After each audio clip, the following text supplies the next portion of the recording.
Hello and welcome back to Yonder World. From all of our interactions last time, I believe we are within Aksan's route of the game. Just as my first time here, the Hall of Memory takes the breath out of my lungs. It isn't just the beauty of the luminous crystal columns or the gorgeous arcs, it is the solemnity of the place, a heavy reminder of just how important it is. And you're important, Velarus, considering you've been given access to this place. Standing alone here, listening to the soft, strange hums in the air, I shudder involuntarily. It's almost like I'm among ghosts, echoes of the past. That's what these are. Just hope there aren't any vents nearby for the ghosts to crawl through. Feeling my skin crawl, I make careful steps towards the pillar bearing my name. A memory of significance. Something deeply emotional. Something sharp tugs at my heart.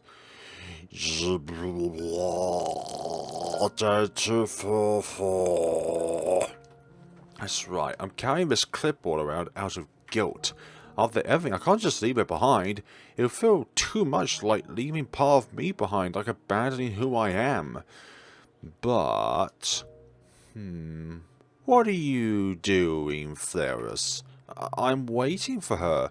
Waiting for Do not mention that name, Lily.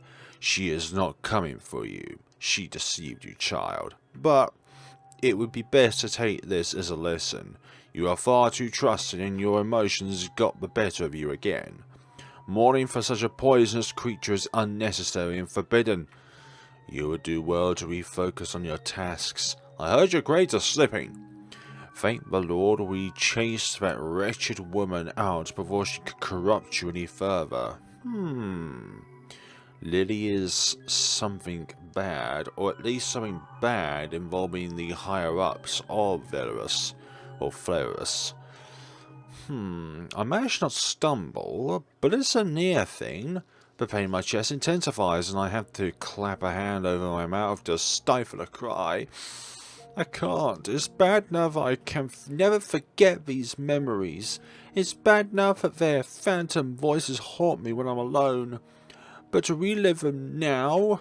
Hastily I turn on my heels and run, and almost slam into someone. Aksan? Oh, you, Udin. Oh, Flarus, what's... Hi. I shove past him and flee to my room, ignoring Udin's startled calls. Not very polite, but it seems reliving that memory is no good at all. At least no good, at the very most traumatic. I obviously didn't come to the dining room last night. The moment I got back to my room, I threw up. How many times are you going to do that? I didn't pass out again, which wasn't a mercy in any means. Sleep couldn't come when I was constantly being yelled at in my head about how useless and weak I am, how utterly unnecessary and a waste I've become. No, you have not. Velarus, you need to let go of your superiors and those phantom noises you keep conjuring in your head. For hours I thrashed on the bed, unable to close my eyes yet too cowardly to leave the room at such odd hours in such a disheveled state and prompting questions from Deferral. Then again she might not care enough to ask. Pressing the heels of my hands against my eyes, I tried to count the seconds to minutes in my head against the torrent of voices and memories of my past failures. We all have failures that we would rather not relive, but it's those memories of those times that allows us to be who we are today. It didn't work. I kept miscounting and tripping over the numbers as the voices grew more and more severe. And so here I am, still lying on the bed, still feeling so heavy and exhausted, yet can't bear to shut my eyes. It's getting harder and harder to tell the time. Even when I first came here, I associated the day's starting and ending points with when I go to sleep. In the strange state my body is in, it fell into a pattern of needs similar to humans. When to eat, when to sleep, when to start the day, etc.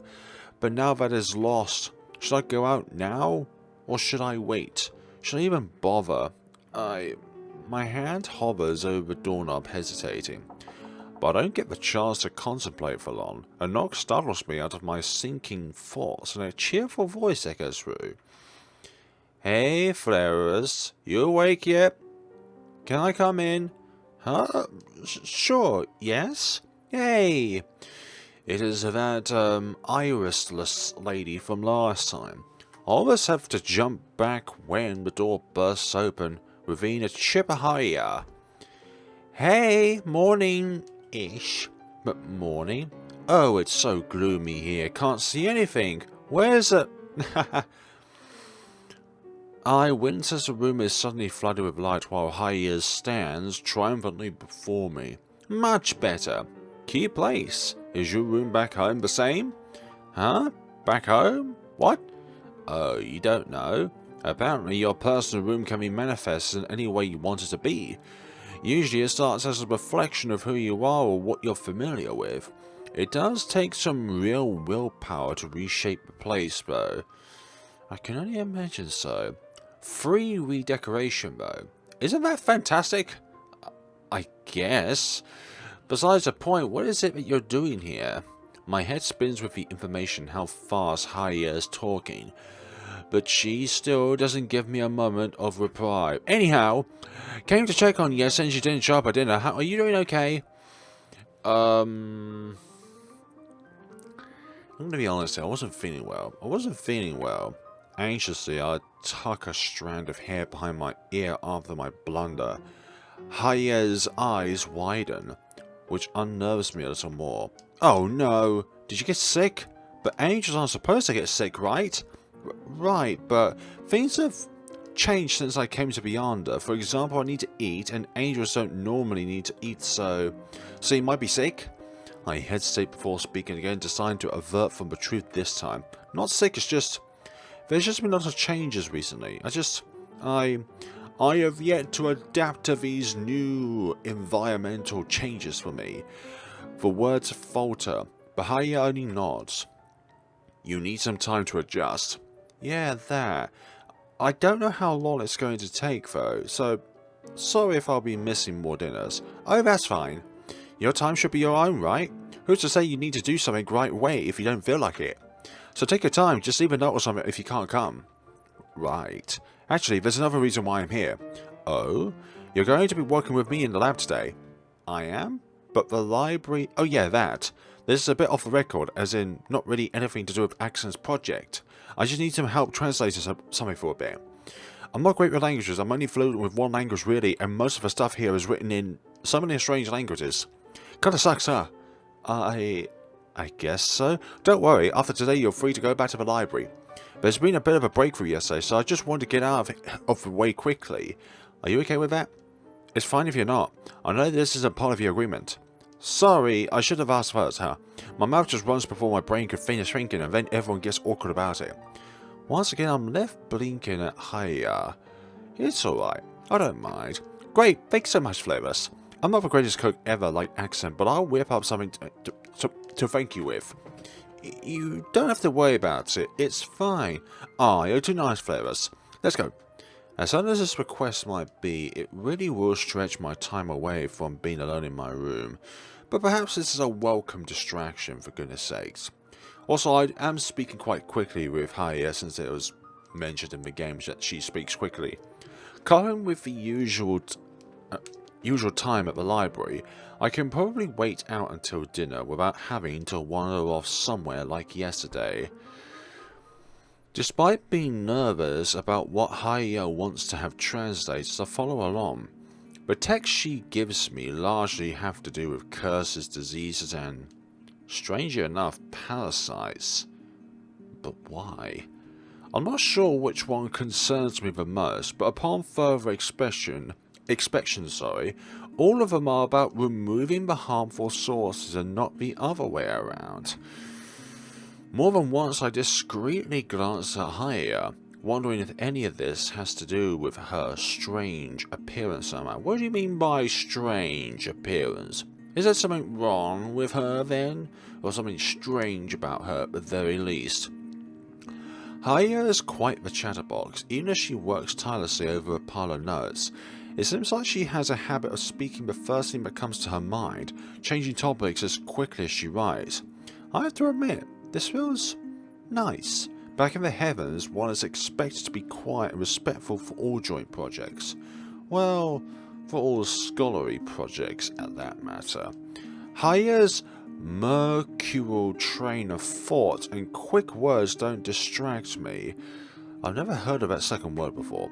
They energize me like I haven't been in a long time, especially when she seems to light up at whatever response I give her. Haya seems very enthusiastic about the translation work when I'm done, thanking me profusely. It's really nothing, it's just a bit of work. It's not something that I'm unused to. Don't sell yourself short. I mean, this much work would have taken me months to do. Do you know how many dictionaries I have to haul around whenever I have to get a reference in a new book? Too many, that's what. And you did this in a matter of hours, so thank you. Unused to such compliments and gratefulness, my cheeks burn hotly and I clumsily turn away from her. I'm not embarrassed, how dare you? Really, it's no problem. I'm going to head to the library now. Alright, I'll see you at lunch. Waving at her enthusiastic cheer, I scramble away, though not without a small smile on my face.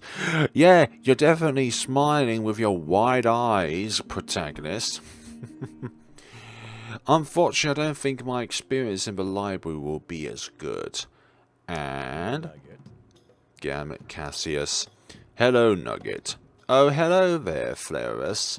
I eye the way Finnen clings to Cassius's arm, then glance up at the demon suspiciously. What on earth are you two doing here? Imp. Finnen. Ah, why the hostility? I suck in a deep breath. By all that is holy, I am in no mood to deal with him. I don't want to analyze what kind of relationship he and Finnen have either. Right, I need to get to work. If you would just... Oh, work. What kind of work are you doing? Ah, well, I'm not sure if I can talk about it. It's not like it's my project, so... Ah, secretive work then. Well, it's nice for an angel to be able to find work outside of the heavens, huh? Who would need an angel to do anything? Especially with... With what, Finnen? Whoa, it's almost like all three of these are some kind of acquaintance with one another. Aksan suddenly enters the library, standing just slightly in front of me and partially hiding me from Finnen and Cassius's gazes. Something shifts in Finnen's expression, but I can't quite catch it as they dip into a bow at a perfect angle to be polite. Yet there's something distinctly mocking about the gesture. It's almost like Aksan wants Velarus to be all hers and only hers. She's my bucket of nuggets, not you. She's my bucket of talents, and you cannot have any of her translation talents. Your Majesty, it is always quite a pleasure to see you. Truly. Too bad I can't say the same. I blink at a blatant distaste in Aksan's voice, but Finnen doesn't seem all that bothered. I think it's because they're used to it. No need to be so hostile, Your Majesty. We're just making small talk with the cute little angel here. Damn, now I'm the center of the conversation. I must say I did not expect Her Excellency to allow Flarus of all beings access into the library. Are you questioning Shandu's decision? Oh, I wouldn't dare. I'm just wondering what Flarus has done to earn such an honor. What does Finnen have against me? Every remark they've made of me has been passive-aggressive. It does seem like it today. It's almost like, what on earth are you doing here? It's not like you've done anything significant or been here for a long amount of time to have the privilege and honor to be within the library. Now, let's not push anyone's buttons, but try as I might, I can't get too indigent about it. I've definitely heard worse, from those far more important to me than Finnen. For someone that I barely know to say such things, it just basically confirms everything. Flarus is working on the project with me. It'll be rather counterproductive if she cannot access the materials needed for it exactly. Finnen doesn't look all that surprised, but Cassie's expression suddenly freezes. You're serious. Dead serious, dear. You're enlisting an angel's help for this, not just any old angel. I am. And she has been especially helpful with her skills. Within 2 days, she has pushed the progress faster by at least a week. That is quite the high praise coming from you, Your Majesty, especially given your history. Something thunderous overcomes Aksan's expression. Even Cassius looks alarmed. Instinctively, I shrink to myself a little, wearily watching what's about to happen next. There isn't about to be a fantastical fight going on. But then Aksan's expression suddenly morphs into something sharp and merciless. A vicious smile curls up her lips as she pulls herself taller, standing towering above Finnen and looking down upon them with a nasty superiority. At least I am in the position to utilize others openly, instead of taking advantage of weak-willed puppets and snivering before true power. Oh god, what the... I have never seen Finnen so angry before. Out of her norm. Something crazy overtakes Finnen's features. Like, are you okay? You want me to take that mask off of yours? I flinch. Think of that Aksan might attack. Sorry, Finnen might attack Aksan. I barely register Cassia's startled snap at Aksan when Finnen flounces past us and leaves the library. My gosh. Seems like Aksan has definitely struck a nerve there. Aksan only clicks her tongue in annoyance and turns her critical gaze at Cassius. You are much too smart to continue this charade. Have a little self-respect. Without another word, Cassius also brushes past us and out of the library. Aksan pinches the bridge of her nose and breathes out several insults that would have made me blush in a less severe situation. After a long moment, I finally managed to find my voice and timidly ask, Are you alright? I am fine. We are wasting time here. Right, I have yet to activate my device. Aksan strides off with me going after the time device that changes colour when your time is up. We didn't even get to see what kind of work we did. But then again, they do say what is not on the screen at any given point in time is just as important as the events on the screen. Like what is Cassius and Aksan and Finnen and Deathrul and Odin doing in the background which we don't know about. Because we're only seeing the protagonist's point of view. I don't know what's wrong with me. I just know that I can't stay in this room. Restless? I stumbled into the lab, never before so thankful to find a place empty other than my own room. The gentle hums of the machines are soothing, unlike the deathly quiet in my desolate abode. I wonder if that vampire dude is around here somewheres. At the very least, it didn't invite the voices that always pounce on me the moment I enter my own room. Maybe you can imagine it so that the room changes, but also the spiritual essences of the room changes so that it blocks any hostility that comes within your mind into your ears. Sitting at one of the desks, I slumped forward, head in hands. I made some observations yesterday. Lunch went on without fanfares. Aksan made a pasta-like meal with some fresh berry desserts. A ravenous and still agitated me gorged everything down in record time. Time flies when you're working a lot, and the food goes really quickly when you have worked a lot. Afterwards, I was too busy with my remaining time in the library to think of much else. The books on the list yesterday were difficult to understand, not language-wise, of course, but because the writers had a terrible way of structuring the information. Then that's still a learning progress for you then, because you can always learn something new. And in this case, it's about the structuring of the words themselves. It's much like translating a game from Japanese to English, for example. It's not just translating the words, but it's making it so that it makes sense within the other language. It probably had something to do with their world's way of writing, but that didn't make anything easier for me. But then again, There's always a spice within a challenge in itself. It's about overcoming the challenge and being a better person on the other side. This time though, Aksan accompanied me out of the library when my time was up. She herded me to the dining room, where Haya was waiting. The chatter never ceased as Aksan cooked, and went well till the end of the meal. Despite the hiccup with Finnen and Cassius, I could count the day as nice. Because of that, my guard dropped. It didn't happen right away. I didn't even think about it as I prepared for bed. The exhaustion through the day got me to sleep without issues. Then the nightmares attacked. Damn, I violently threw myself off the bed and barely made it to the bin before throwing up. Ugh. Again with those. All the while, voices of the past screamed at me. You're not going away, are you? Nothing answers me. In a way, it's a blessing. I lean back against the chair as my vision swims.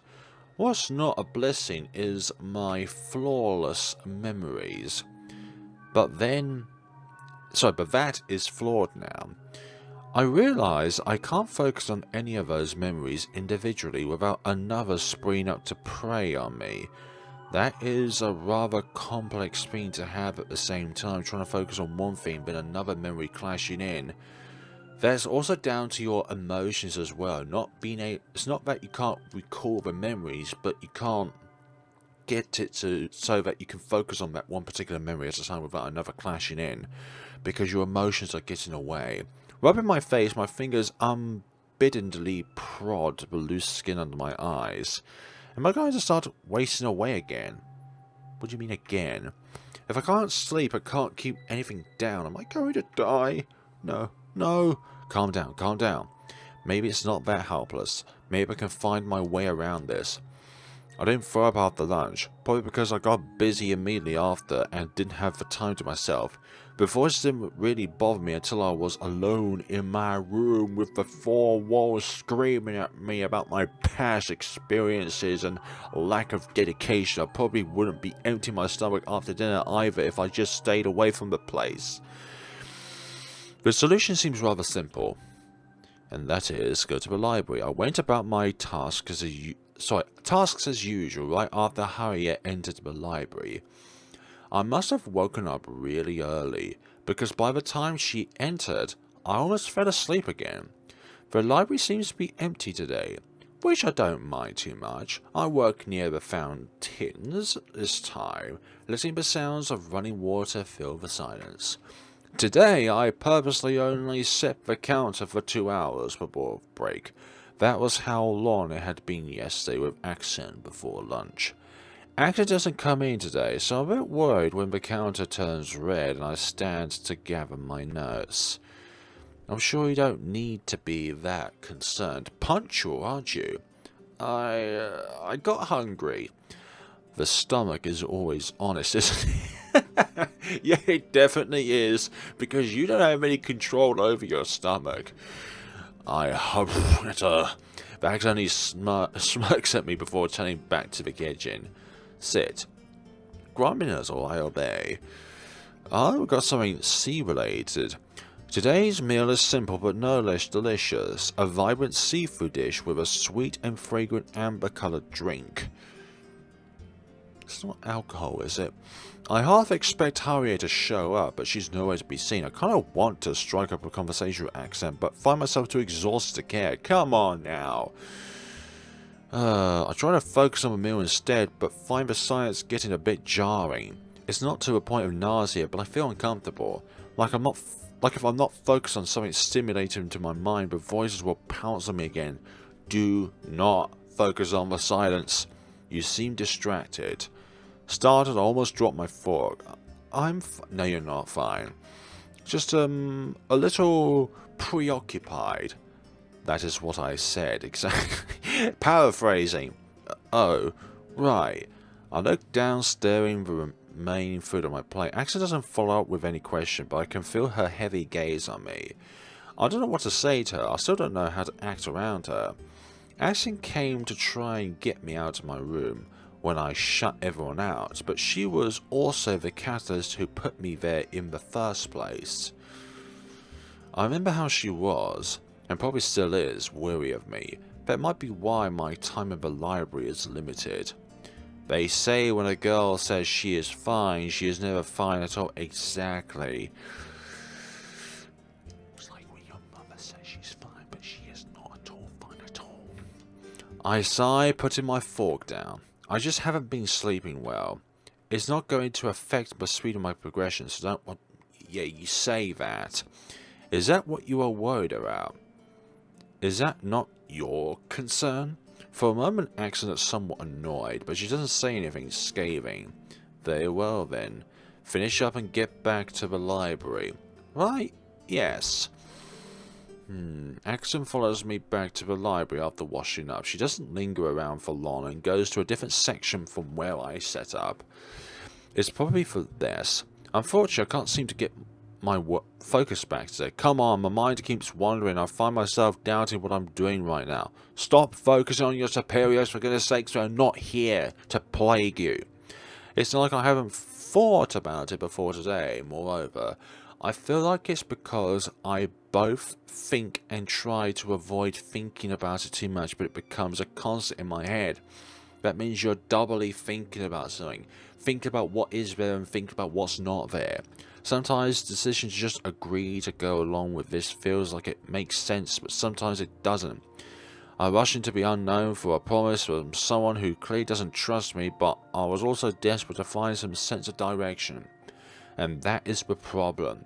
You need to have somebody else to direct you. You cannot get the direction from your own head, Veterus. Veterus is the default name for protagonist, but what I'm trying to say is Veterus always needs some kind of guidance. She's like a person that requires a sense of direction from somebody else at all times. It's like a hive mind sort of narrative where if you're not within the hive mind, you become feral and try to do things on your own. But in this case, Veterus isn't feral. She's desperate. Desperate to have something I can do that would be worthwhile. Desperate to be useful some way to someone. Unbeknownst to me, my hand has frozen over the paper for so long the quill has started dripping. Quickly I put it away and try to soak up the ink with some tissues. The ink only bleeds more. With a sigh, I press the heels of my palms against my eyes. Maybe I'm really losing it. In the end, I managed to gather some semblance of composure and translate a little over half of the text I set out to do today. Aksan hasn't returned from where she went when the counter turns red. Quietly, I pack up my things and leave, torn about where to go before dinner time. Hello, little angel. Deverald again. Well, not actually again. It's the first time I've seen her. Oh? Hi, Deverald. It looks like there will be some time killed for me yet. I heard you have taken on a role in Aksan's project. I have, yes. Deverald's smile widens. A chill runs down my spine as I suddenly remember what I have been too cowardly to address. I wouldn't think you need to be worried about this kind of grin. Listen, I've been meaning to, Is there something you neglect to tell me? Or is it about the lie again? My heart starts hammering frantically in my chest. She knows. She knows. There's no one she doesn't know. Rapidly sucking my breath, I can't seem to form the words. I've been able to even think about this properly, much less being prepared for a sudden confrontation like this. All my brain can come up with is fear, fear, fear. Therefore, Slow down your breathing, child. You are going to hyperventilate. Right. Easier said than done, but I gather up everything I have left and will my heart to stop trying to break past my ribs. It's not like the way I've been lingering about is good anyway. I've tried to bury this in the back of my head, but without really trying to fix my devices, I've halfway given up on going home. And if I've given up going home, then what's the point of having a sense of self? No. I'm not going to say that last part, because there always is a need of some self-preservation.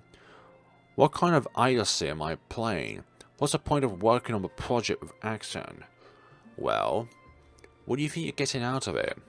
The promise of going anywhere I want doesn't mean anything when I've already given up going home, does it? Okay, so maybe another world, completely unrelated. So why should I be afraid of telling Deverell what I should have on the very first day I've arrived here? If anything, she'd probably make it quick. Perhaps I haven't been entirely honest. I lied about the interviews, about being sent here. It was an accident that got me here. I'm still not sure how that was possible, but here we are. I wasn't sure what was going to happen to me if I spoke the truth when I arrived. I just want to say I'm sorry. Aksan was right to be distrustful of me. I've taken advantage of your hospitality when I should have just been truthful to begin with. Did you not really see the timeline of what would happen if that was the case? You would have been swallowed up by the darkness. Deverell doesn't say anything for a while. The silence is enough to make anxiety rear its ugly head, but not enough to send me into a panic. Still, my wings betray my jittery nerves as Deverell seems to just watch me. She is judging you right now. She is watching your every move. What you're like right now. What you're doing. What you're possibly thinking. What emotions are whirling around in your head. Interesting. You did not say any of that out of fear. Her observation takes me aback. A confused noise escapes me, and Deverell's eyes glimmer. Rather, you seem to be expectant. But did I not commit an act of insult against you for lying assuming you a fool? And do tell, why should I care about that? What? Aren't you angry that I attempted to lie to you? Why should I be? We both know full well that I was never deceived. I played along with your lie on my own accord. What kind of hypocrite would I be if I get angry at you now? The oldest and strongest emotion is fear. You are correct to follow your survival instinct. I would have killed you otherwise. What, really? Just like that? If we were just honest at you from the very beginning, you would have thought that we did that out of fear? Of course I shouldn't have expected anything less. I see. You are definitely the enigmatic one. I dip into a deep bow. Then you must know that I fully accept whatever punishment you have waiting for me, without complaint and contempt. Deverell's next words have me slapping my head up. I have no interest in punishing you. What? But are you so eager for punishment? Others would have simply jumped for joy and gotten out of my sight as quickly as possible. But not you. And that's why Deverell's keeping you around, because you're not running away from fear. And you are not doing this out of guilt either. Not truly, and not because of the same reasons someone else might have. Because, Flarus, you're not running away. You're staying here. You're not trying to run away from Deverell. You're confronting her about what you thought was a successful lie. It's like my head has been peeled off layer by Deverell. You're about as opaque as glass. I don't know how to feel about this. Being so see-through. There is fear, yes, and there is an indignation, whatever that word is, mortification too. But there's also a grain of morbid satisfaction, gratification, something that I cannot bear to even acknowledge right now. I promise, little angel, my punishment would not feel the same as what you are looking for. I turn on my heels and flee to my room. I don't make it to the business. Oh, for goodness sakes, with this multicolored mess. Are you that scared of being here? I gave up the pretense of sleep this time. Setting up the timer, I made sure there would be at least 2 hours past Aksan's normal dinner time before slipping into the library. I was half afraid that Devil would start up another conversation when I inevitably had to go through her throne room, but it seems she had lost interest in me. Or maybe she's just not interested. I just said it in a different way. It stings, but I can understand why. I wouldn't want to talk to me either if I were her. I feel sick. I feel like everything is slipping through my fingers uncontrollably, which it is, and there's nothing I can do about it, which is true. What am I still doing here? Right, the contract. I signed it. I can't back out now. I can't be more of a disgrace than I already am. You're not a disgrace. But that doesn't even matter to anyone. To you, it must do. Something wet drops on my paper. This place still gives me the creeps. We're back here. The lights are soothing in a way. And the structure is beautiful as always. But the more I think about it, the more I am apprehensive about it. It feels like a tomb of the living. But it's always quiet. Just being here makes one want to be on their best behavior. Or maybe that's just me. I have no intention to use my pillar. But I also have no intention to run into anyone right now. You would do well to utilize what you have here. I've only been here twice before, but it's always deserted. Assuming that mostly everyone who's allowed to stay in the Yonder is allowed here too. It's a surprise it's not frequented more often, or maybe it is when you're just not around. For I do suppose people would want to reminisce more privately. I can hide out here for the time being, but I probably wouldn't be able to constantly. It'd probably be best if I had more options to choose from, but after that talk with Devil, I don't have the face to request anything from her. Are you sure? Finding myself a secluded corner between a column and more glass windows, I curl to myself on the cold floor thinking.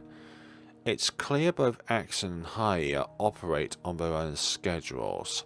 Meanwhile, Devil is always on her throne, but I can't exactly do anything about Devil. So I'm not even going to try playing around that. Cassius and Finnen are more difficult to pinpoint than the others. I've seen Cassius spontaneously here and there, and I've really just met Finnen 3 times since I came to Yonder. Uden is even more difficult to predict.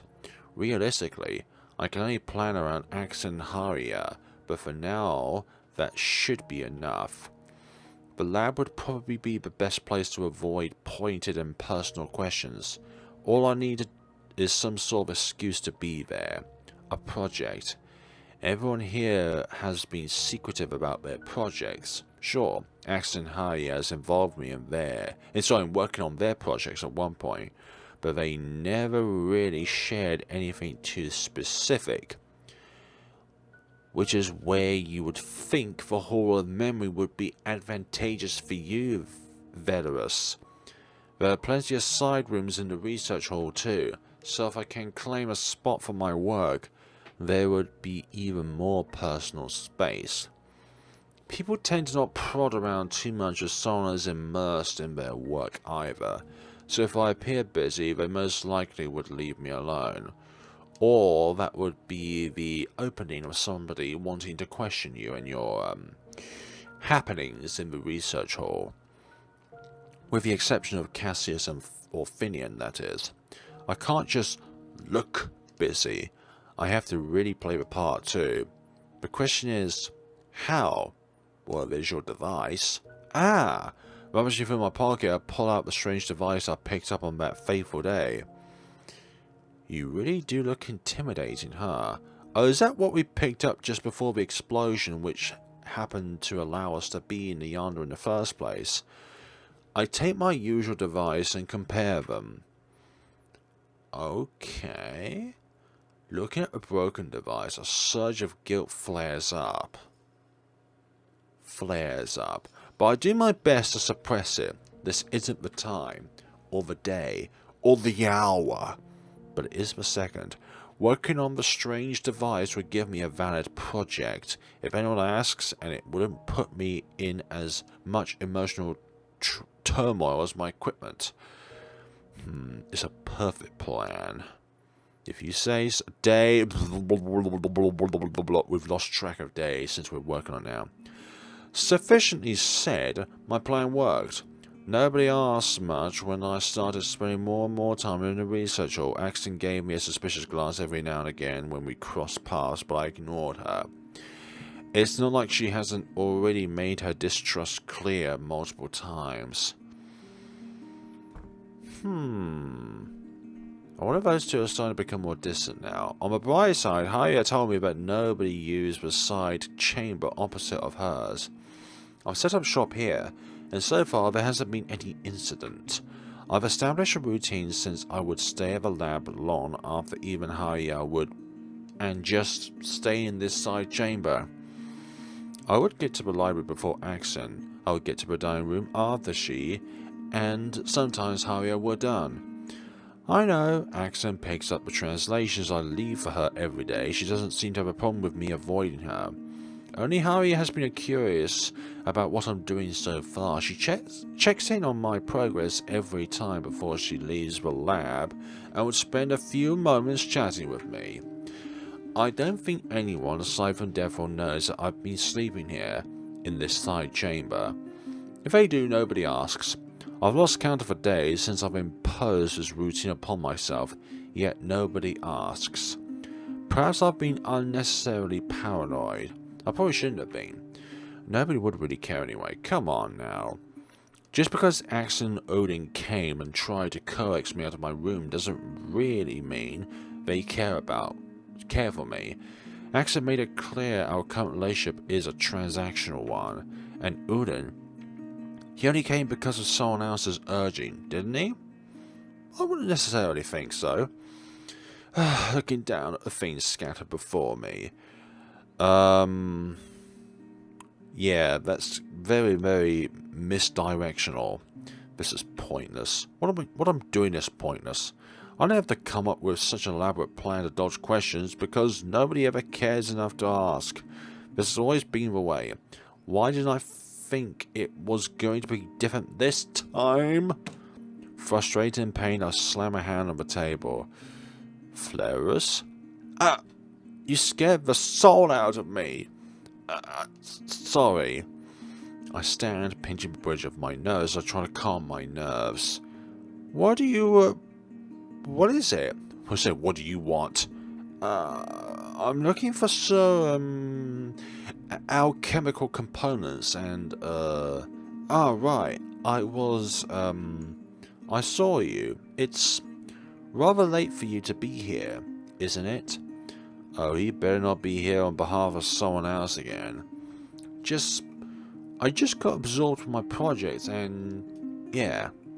Of course, I don't mean to, distract you or anything. Right, yeah, it's no problem. And yet he doesn't leave. Udin's long tail lashes.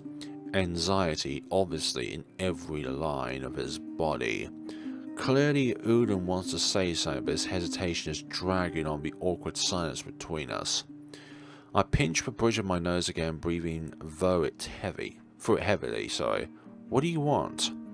Udin flinches. I blink. A curl of guilt in my chest at my harsh tone. Sorry, is there anything I can help you with? Well, is there anything I can help you? What? It's just, actually, it's better if I can show you. Show me? Show me what? Yeah, I'm curious. He hesitates again, but then quickly stammers. You're working on a project, right? There's something that can be helpful. We're gonna be nice, except I half open my mouth to decline, but Udin's earnest gaze makes me pause. I did get myself tangled in this facade. If I don't play along now, it just wouldn't make sense. Besides, wasn't I just fussing about nobody caring a moment ago? Right, sure, I guess. Udin brightens up. Or at least I think so. So it's quite difficult to tell his emotions other than nervousness and gestures towards the entrance. But follow me. Bite a bag aside, pick up my equipment and follow him. Oh, hello. We've never been in the greenhouse before. If this is the greenhouse. But what's that victory bell doing in the middle of the portrait? Or the background, sorry. Just look at it. It looks like a victory bell of some kind. It's so green. All these strange plants. The earthly, dewy smell in the air. The soothing coolness under the shades and the light. Tears spring to my eyes as I almost crumble to the wooden walkway. Desperately, I scramble forward and into the sunlight. A sob rips out of my throat as I feel the warmth of my skin. I miss this. I've missed this so much. Are you alright? So overcome with emotions I can only weep as Udin hovers above me. I didn't realise I've missed this so much until now. It takes me a while to calm down. Flustered at my own outburst, I hastily wipe the tears off my face. But thank you. It's quite alright. Carefully, he helps me to my feet. Once my sniffles completely go away, I brush down my clothes and clear my throat. Thank you. This is incredible, though. I didn't realise a place like this existed in the Yonder. How did you get Devil to let me in here? Well, this is the one place I can allow others in. I'm in charge of the greenhouse, you see, so... Oh, wow. That is impressive. Thanks for letting me in here, then. Once again, Udin looks hesitant. Yeah, you're welcome. But it's not my idea. Aksan thought it would do something good for you. Wait, what? Aksan? Aksan asked you to let me in here? Why? Udin's tail lashes again, while he tugs at his hat nervously. She saw you sleeping in the lab, so... But Aksan wasn't trying to, gossip or anything. She asked you to bring me here because she saw me sleeping in the lab? Well, that's something. Before I could overcome my shock, Udin speaks. You can come here whenever you wish. What do you call it? Circadian rhythm. Yeah, that. Has a light and dark cycle. So if you find yourself unable to adjust well to the Yonder, this should help. Really? Thank you so much. I didn't know the Yonder had a place like this. I don't know that Aksan actually cares either. You're judging her too harshly, Velas. Perhaps I should start reconsidering my options about others. Exactly! Day one after finding the greenhouse. Oh dear, it's like, we don't know what kind of time frame it is, but I know roughly that it was about one day after I visited the greenhouse for the first time. I wake up to a honeyed golden light. At first I thought I was still dreaming, but the warmth against my skin is undeniable, and the verdant green at the edge of my vision looks more vivid than any dream could hope to be. The events of yesterday rush back to me. Blinking, I slowly sit up. A soft blanket slides off me, pulling my lap as I take in my surroundings. After giving me a brief explanation of where everything is, Udin told me to take as much time as I want here and excused himself. It didn't take long for me to find a nice sunny spot and fall asleep. That was embarrassing of me. I should find Udin and thank him for giving me a blanket. More importantly, I have to thank Aksan somehow. Just being here feels so deeply healing. I can take my first easy breaths in weeks. Perhaps Aksan only requested this out of concern for my productivity, but it's still far more than anyone has ever done for me. which means you should trust others to trust in you more often. My superiors would have just punished me if I fell behind. But I think those in Yonder know that there are those with weaknesses. There are those without perfections. But that's where our strengths lie as well, within our imperfections. Normally I would have felt guilt or fear for thinking such a thought, but now there is only a phantom ache in my chest. Placing a hand over my heart, I sigh and stand up. Eden doesn't seem to be around, so I fold up the blanket neatly and put a thank you note over it while I was sleeping before heading out. Wait, you have paper for that? About 2 hours into my work, Aksan herself shows up. How is progression? Oh, it's going alright. I was behind today since I started somewhat late, but I believe I can catch up within the next hour. Good. You can continue after dinner. Oh, it's time, right? Thinking it would be rude to decline, I put a pause to my counter, gather up my notes, and follow Aksan out. I will thank her. Aksan? Thank you for asking Uden to let me into the greenhouse. That really helped me with my sleep. I thought Aksan opted to ignore me when she didn't answer at first, but then she nodded curtly. That is good to hear. Hearing that makes me smile a little. And that is the most important thing that we can all have at times of peril, is remember when to smile. Ducking my head, I quietly shadow Aksan's steps for the rest of the way outside. Regardless of my complicated feelings towards Aksan, there's nothing negative I can say about her cooking. Oh, that is so salivating. Spaghetti with meat chunks in it, and then there's soup to the right. Being able to have the food fresh from the stove is another aspect I didn't think I'd miss. Both dishes are heartily, warming me from the inside out with every bite.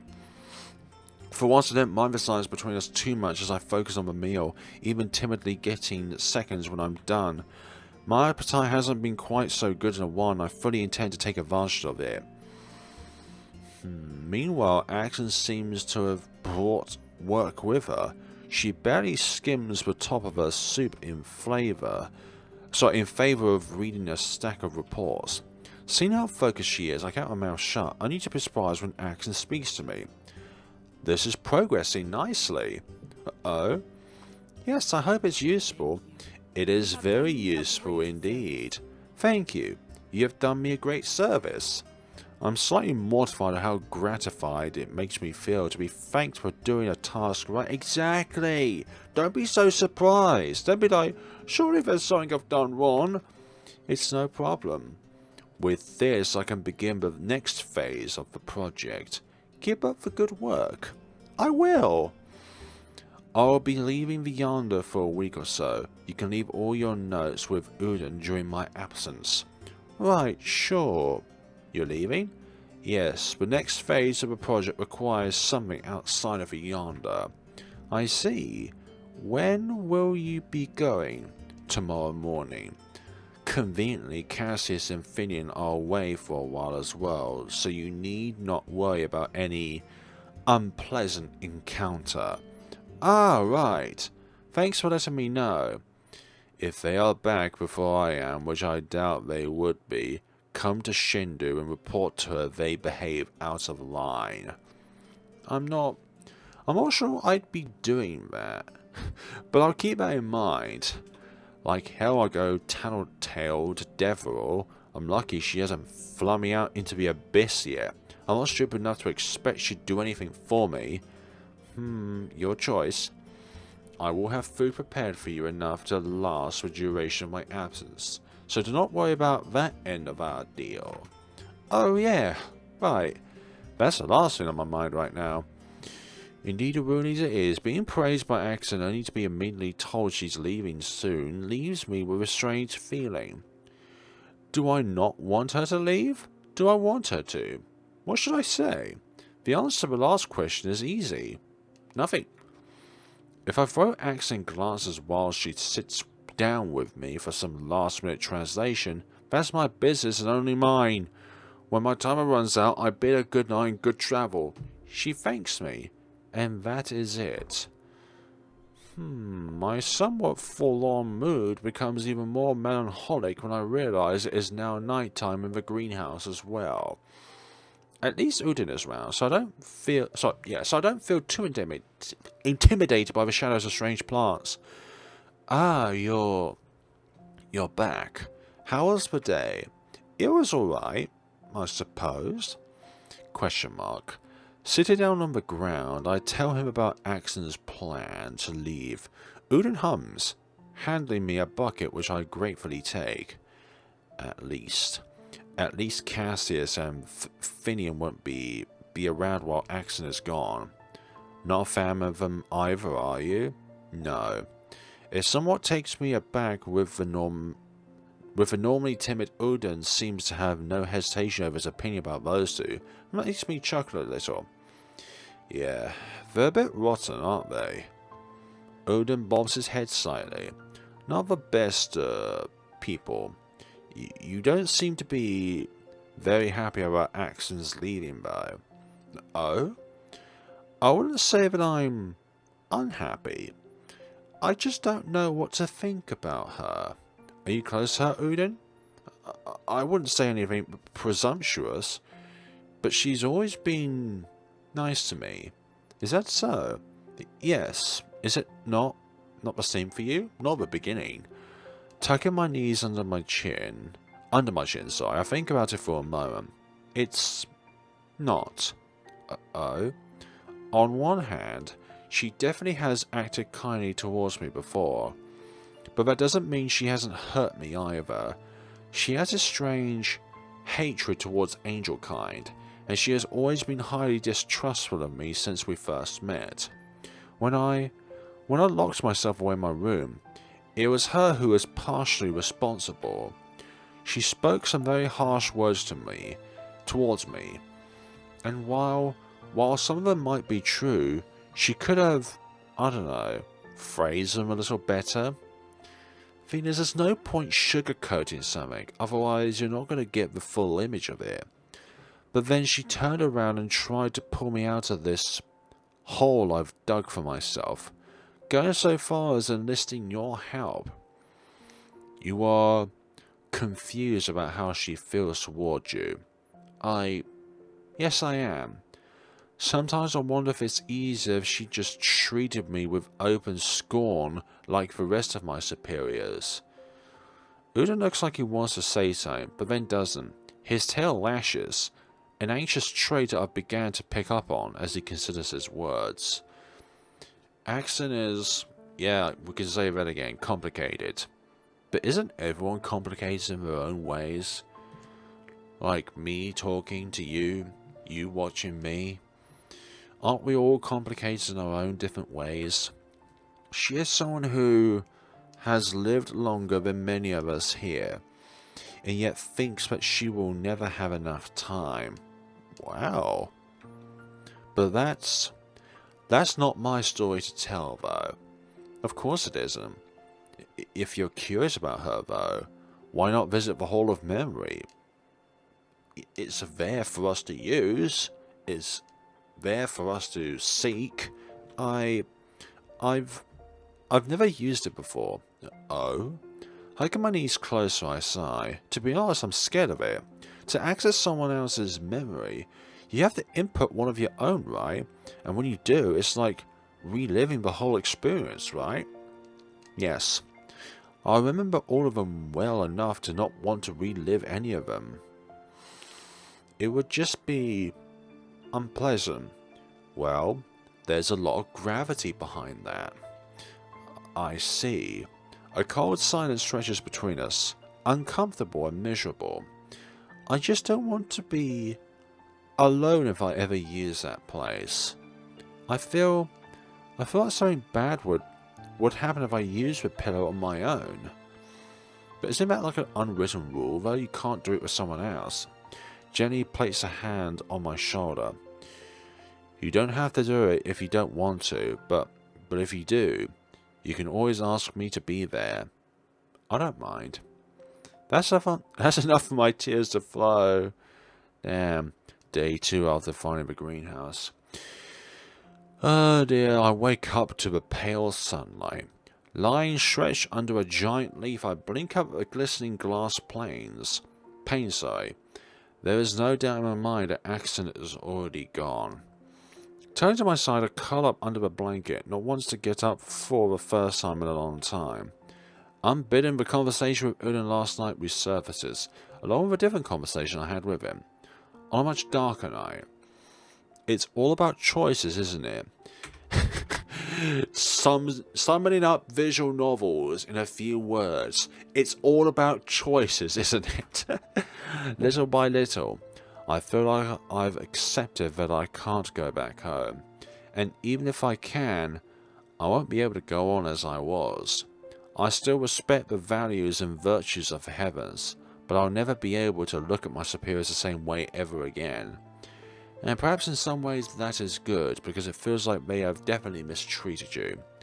The way they conducted themselves, the way they treated me. Does that make me rebellious? No, it makes you stand up on your own 2 feet and having a backbone for once.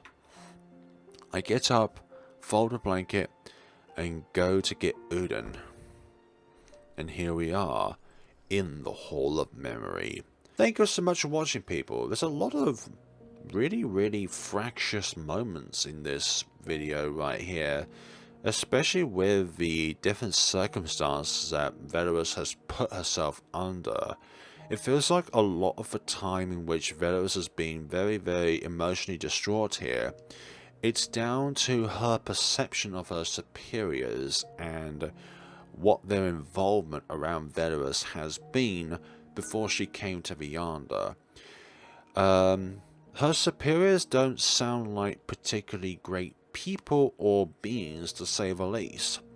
They always have a hierarchy to follow, like there's a big structure to everything that they do and everything that they think. Everything has to be productive, everything has to be in order, everything has to have a purpose behind it. But there isn't really emotion behind what angels really do. They're sort of like automatons, but with souls and some kind of divine purpose. But in this world, in the Yonder World, for the first time, Velarus has had this conflicting emotion where her work is thanked by someone that she considers a superior, which is Aksan. And Velarus is not used to that. She's just used to doing her chores, which she has been laid out by her superiors, and it goes out to a point where Velarus is literally an automaton that follows all instructions given to her, without any kind of thinking behind her purpose in life. Was she really wanting to be a scribe, or is that what her superiors have told her that she had to do? Sort of like in the real world of, like, let's say, a parental role model of yours wants you to be a particular thing in life, even though you have no interest in learning that particular thing. They want you to pursue it because they feel that that is what your destiny is having to be. But each and every one of us have the potential to go forward in life and pursue what we want to, because we want to be able to go somewhere within our life in which we have never been to before. In order to achieve something that you haven't yet achieved, you have to do something which you haven't done. And Velarus, she is treading on emotional landmines in which she has never tread on before. The emotions of being thanked by her superior. And in this case, it's Aksan. Thank you so much for watching, and see you all in the next time of Yonder World. How will things fare on from this point onwards? And is Cassius and Finnen that bad, which Aksan and Udin consider them to be? There are more layers to this than we realise. Thank you so much for watching, take care of yourselves.